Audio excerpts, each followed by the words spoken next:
The Bengals needed a win today to keep their season alive and keep any realistic chance of making the postseason, and, well, they lost another close game.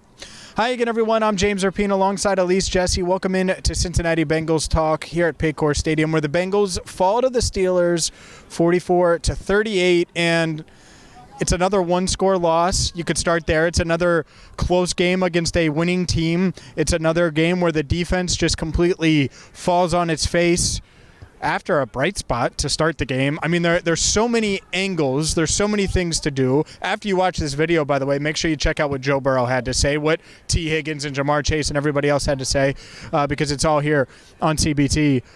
Where should we start, Elise, Jesse? What's the number one thing coming out of the locker room, which we just did, that is on your mind right now as the Bengals fall to 4-8 on the season?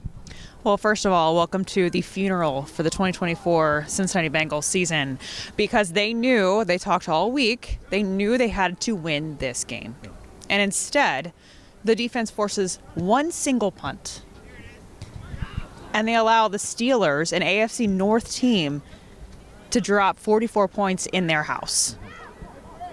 That is trash to me. And I've said this week one. I said the defense looked like trash. They're nothing if not consistent. Yeah. Are we not? No, you're right. I was worried about the team week one. You were worried about the team week one. We are definitely worried about this team after week three. And at this point, it just seems like it's par for the course. Yeah, I think a couple of things. One, the defense, and I've tried to say this all season on and off. It's like, I don't expect you to be the steel curtain. Right. But can you make some big plays? And they made a big play to start the game. They did. Yeah. The Cam Taylor Britt pick six. Yeah. And so at halftime, they're down 27-21. Cam Taylor Britt had a pick six. Joe Burrow had completed 80% of his passes in a touchdown. Chase Brown was averaging 7.6 yards per carry and had a touchdown. So it checks a lot of boxes. Whatever box you want to check. And they were down 27-21. And I'm like, oh, well, this isn't good.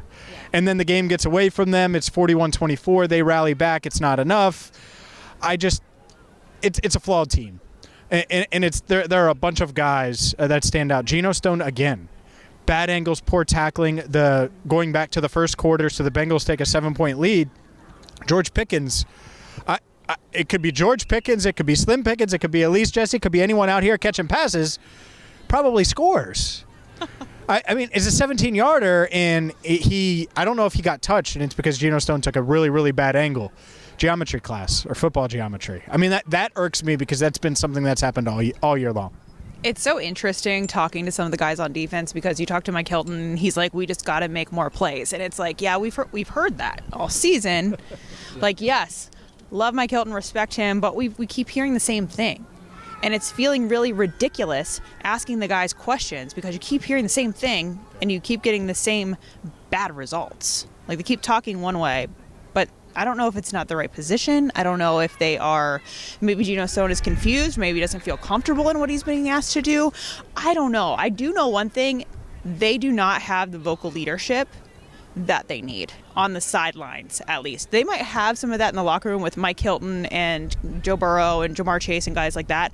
But on the sideline, they don't have anybody sitting there holding these guys to a different standard. Yeah, I think it's wild to think about, but you look at this defense and where it was a few years ago, and I think back to 2020. Mm-hmm. DJ Reader had just gotten here, and it was 2 games in. They had gotten crushed in Cleveland. Like, they couldn't stop the run. And, I mean, defensively, they got crushed. Yeah. One-score loss, by the way, in the division. Weird how 4 years later we're talking about the same thing. But he's like, oh, this is not going to happen. And I don't really get that, like, what guy is playing at that level that can also say that? Mm-hmm. Trey is playing at that level, isn't that vocal leader. No one else on the defense, Mike Hilton included, is playing at that level. I pick on Geno Stone because they signed him to be like Jesse Bates light, and he's not even been light. And so when that happens, it is what it is. Offensively, Cody Ford, by the way, got the start. Jordan Battle got the start on defense. They made some changes. I thought it was interesting. I didn't know if it was desperate. Maybe not. Maybe it's just like bringing ping pong tables back, but they tried something new today. And I don't know. I didn't think the offensive line was that much better. I thought Joe Burrow was under pressure. The 2 strip sacks One, he held onto the ball a little too long, probably. I don't care. That's what he does. That's how he got the touchdown to Jamar Chase, too, that first touchdown that put them in position. It gave them a 14-7 lead. Like, Joe's doing a ton. Yeah. I'm okay with the interception. The strip sack's not on him. The second one's certainly not on him. You couldn't see it. I just came out of his press conference, and by the way, we posted that. It's up right now. It's like, I think he's resigned. Like, I think he knows. And it's weird to see someone having arguably his greatest season. Like, yeah, I know we're not good enough. And he didn't come out and say that. But you could just tell. And that's a really weird, I don't know. I feel weird thinking about it that way because this is a guy that you say never count out, but it's over. They're 4-8. He can't overcome a defense that gives up 44 points in a game. 37. Because of the strip sack. Yeah, I guess. Yeah, you're right. He can't overcome that. How is he supposed to? Sure. He's scoring 30-plus points a game, and he's still losing. Mm-hmm. This is a man who has overcome injury time and time again. Mm-hmm. Then he puts on weight because he knows he's going to get hit. So he puts on weight to kind of act as a barrier, I guess, against some of that. And he's not going yachting on the bye week. He's staying in town. He's here early. He's here late. He's constantly working. He's constantly getting better. And I wonder if he is nauseous watching when he's on the sideline the other side of the ball and how that plays out. I wonder what he's thinking. But at the same time, you're like, if a veteran, I wonder this personally, if a veteran on defense messes up, who is going to call that guy out? Like Mike Hilton has said that he calls guys out, but you've got guys who were acquired in free agency, like Tino Stone, who maybe doesn't have the right footing to call somebody out because he's brand new to this team.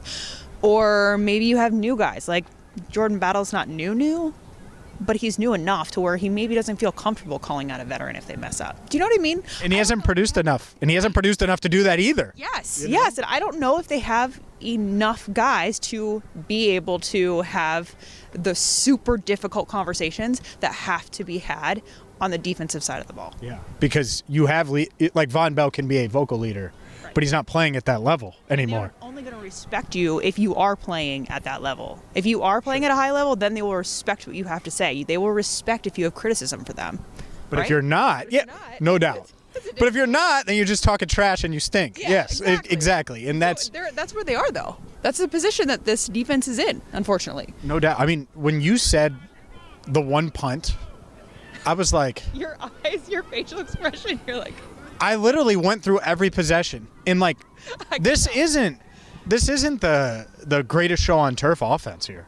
This is Russell Wilson, who had only thrown for 400 yards twice in his career before today. This is a Steelers offense whose number one weapon is George Pickens, talented, but a head case. We saw that today. Yes. And they went for 520 right here, 520 total yards. Like, defensively, huge issue. Offensively, good enough. Joe would say not good enough. You can't have 3 turnovers, which I totally get that too. And that's what you get. You get another loss, 4-8, another loss in the division. There will be no playoff conversation. I said it on Enter the Jungle on last Tuesday night. Like, hey, you got to earn equity. You got to build that back up.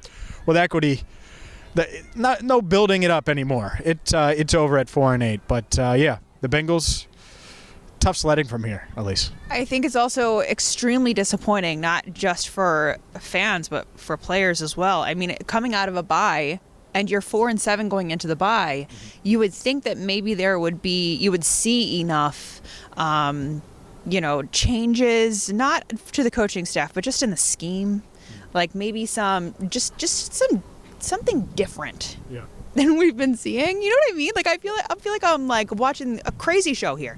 Like I just keep watching the same crap over and over and over again. It's on loop. I'm tired of it. Yes, I'm so tired of it. I thought we were going to see some type of adjustment. We were going to see some kind of fire. We're going to see something interesting. Now the Joseph Osai blocked field goal attempt, special teams, Darren Simmons, that was great to see. Yeah. I enjoyed seeing stuff like that. I enjoyed seeing Cam Taylor-Britt get the interception in the pick 6. But outside of that, it's like there wasn't enough.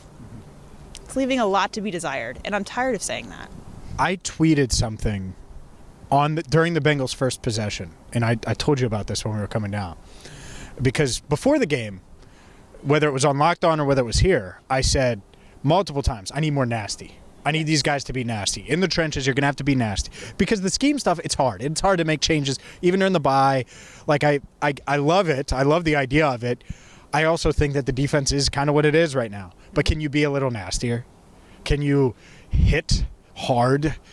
All of those things, right? Can you have that nasty, that extra edge that you know the Steelers are going to have and that you know the Ravens are going to have and the Chargers had a week and a half ago now, 2 weeks ago. Jeez, oh Pete, 2 weeks ago. And Joe Burrow gets bumped twice on a false start. Mm-hmm. TJ Watt bumps him. Nick Herbig bumps him. No one does anything. That irks me. That really irks me. That's the nastiness thing. And by the way, Akeem Davis-Gaither on the very next possession, the defense is on the field, and he gets flagged for defensive pass interference because he just lights up Calvin Austin. And I was like, that's what I want. Yeah. Fine, you're a little over-aggressive, and you push the envelope a little bit, and you get a penalty. Fine. I'd much rather that than TJ Watt bumping into Joe Burrow. I want to hear your take on this because I did ask an offensive lineman about this, about Joe getting bumped, and I specifically referenced TJ Watt bumping Joe Burrow and how we've seen that multiple times this season, and it seems like no one's doing anything about it. Yeah. And this player said, what we do is we try to handle it between the whistles because we don't want to put the team, we're trying to put the team first. We don't want to take a penalty and we don't want to be behind the sticks after hitting him. And I'm like, well, what about if you just do it once and send the message? And he was like, yeah, but what if that leads to something that we can't get out of? Do you know what I mean? So, yeah, it makes sense. Like, I understand the logic behind that. No, but then you see how the Jaguars players react if Trevor Lawrence gets knocked out. Yeah. Like, that's a clear difference between those. The answer's simple. Do you want to be the kid on the schoolyard that's worried about the teacher, or do you want to be the one that doesn't give a damn about the teacher if you're in a fight? Which one? Because the one that's worried about the teacher loses every time. I promise you. Every single time. Yeah. So if you're worried about the punishment, fine. And that doesn't mean go Vontaze perfect. I'm not saying that. I'm saying if TJ Watt bumps Joe Burrow on the second play from scrimmage, not headbutt him, but like put your helmet on his helmet and let him know that that is not going to happen today. Period. It's like little things like stuff that like if I went to the playground right now would be done in pickup. Like real simple stuff. Who cares about the whistle? That's not it. And so, yeah, that irks me too. Anyways, we've gone really long. The Bengals season, well, it's really short. Shorter than we thought it could potentially be coming into this year. They're 4-8 on the year. We're going to have you covered all week long. We don't go anywhere, regardless of their record, just so you know. So hit that subscribe button, ring the bell. And for Elise, Jesse, and Andrew Fox Miller, I'm James Rapien, signing off from Paycor Stadium, where the Bengals fall to the Steelers 44-38.